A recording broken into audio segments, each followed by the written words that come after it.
حضرت آدم علیہ السلام اور امواہ ہوا کی نافرمانی کے بعد اللہ نے ان دونوں کو زمین پر جبل رحمت کے مقام پر اتار دیا۔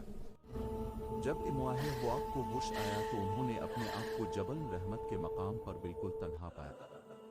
جب حضرت آدم علیہ السلام کو ہوش آیا تو وہ بھی جبل رحمت کے مقام پر تنہا تھے اور اللہ سے توبہ کرنے لگے۔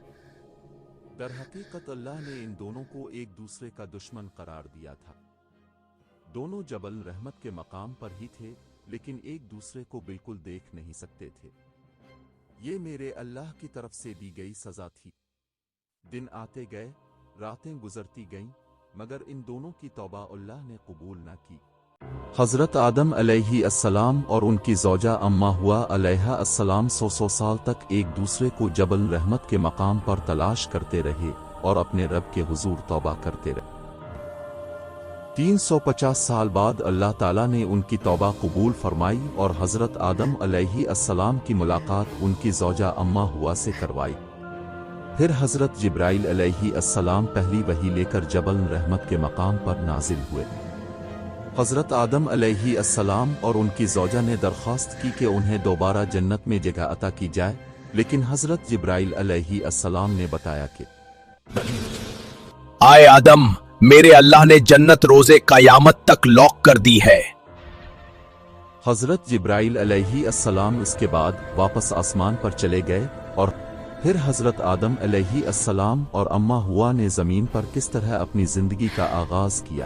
حضرت آدم علیہ السلام کو جب جنت سے نکال دیا گیا اور جنت کے دروازوں پر تالے لگ گئے تو شیطان بہت خوش ہوا۔ وہ تو حضرت آدم علیہ السلام کی تخلیق کے وقت سے ہی ناراضی اور حسد میں جل رہا تھا۔ پھر ایک دن شیطان اللہ تعالیٰ کے حضور حاضر ہوا اور بدتمیزی اور گستاخی سے بکواس کرنے لگا۔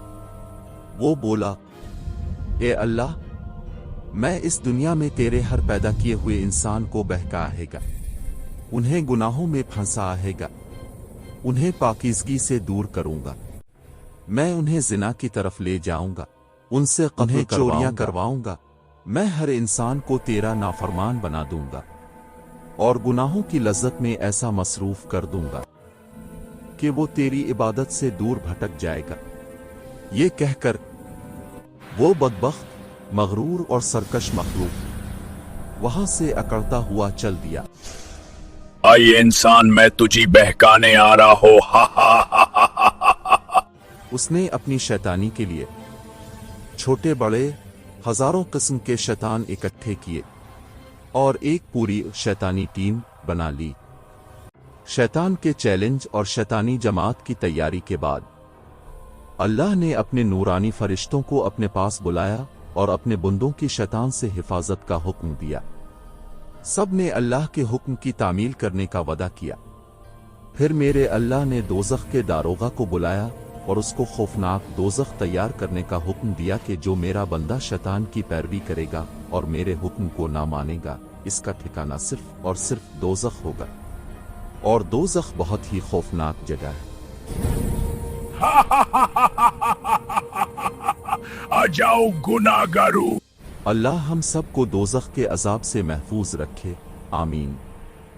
اللہ نے سب فرشتوں کو اپنے بندوں کے نام اعمال بھی دے دیے جو پوری دنیا میں پھیل گئے، کیونکہ یہ اللہ کا وعدہ ہے کہ جو میرے بندے میری عبادت کریں گے، میرے لیے روزے رکھیں گے، غریبوں کی مدد کریں گے، اپنی بیویوں سے اچھا سلوک کریں گے، ان سب کا ٹھکانہ صرف جنت ہے اور وہ بہت ہی خوبصورت جگہ ہے۔ آسمانی ترتیب کے بعد اب زمینی ترتیب کی باری تھی، جسے حضرت آدم اور امواہ ہوا نے اللہ کی بھیجی ہوئی وحی جو حضرت جبرائیل کے ذریعے آئی کے مطابق شروع کرنا تھا۔